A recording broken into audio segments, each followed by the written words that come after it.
Merhaba güzel arkadaşlar. Bugün sizinle yine origamiden bir köpek yapacağız. Origami köpeği. Hadi bakalım şimdi yine bir kare yaparak başlıyoruz çalışmamıza. Bakın çok basit bir şema. Hemen yine bir tane kare. Burayı hizaladım. Bakın bir köşeyi sivri yaparak kısa köşemizi yani kısa kenarımızı alt kenara hizalayarak şöyle burayı tamamladık. Kağıdımı çeviriyorum. Alt tarafı da hizalıyorum dümdüz. Burayı da bastırıyorum bakın. Köşem alttaki köşeyle paralel gelecek. Şimdi burasını dümdüz çektiğim zaman burada artık benim bir tane 90 derecelik açım var. Ve tırnak ucuyla geçtim bir kere. Şimdi burada da artık kesme işlemimizi yapalım.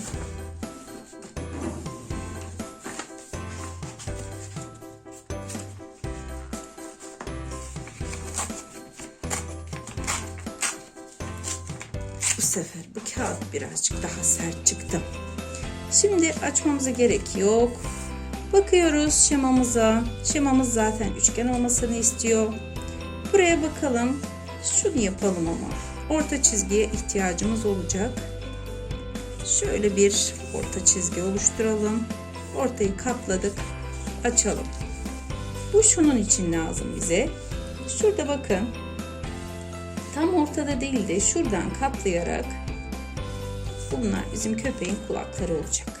Yine buradaki mesafe diğeriyle de eşit olmalı. Şöyle köpeğimizin kulakları olsun. Bakın şema bu. Aşağıya iniyorum. Aynı şema. Hiçbir değişiklik yok.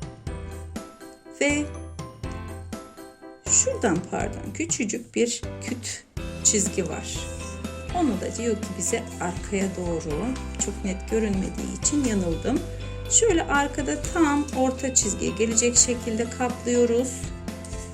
Ve işte buradaki şemayı da yapmış olduk.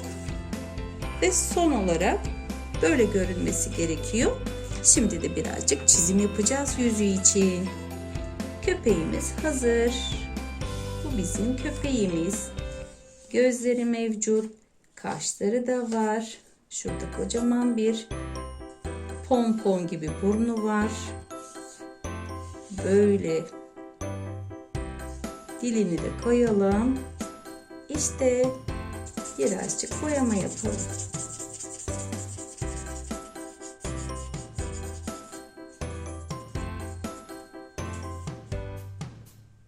Buralarda ışıkları bakalım.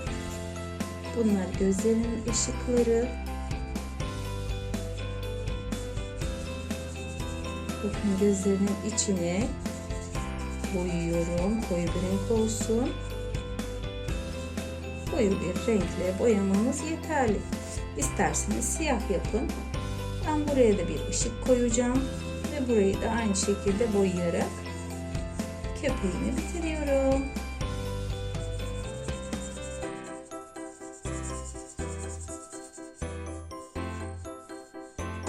İşte bu kadar. Bakın bence çok sevimli bir köpek oldu. Ne dersiniz? Sizler de basit bir şekilde böyle bir köpek yapabilirsiniz. Bence güzel oldu. Bizleri takip etmeye devam edin. Abone olup zil işaretini aktif ederek ilk yayınlanan videolardan siz haberdar olabilirsiniz. Ve yorumlarınızı da bekliyorum.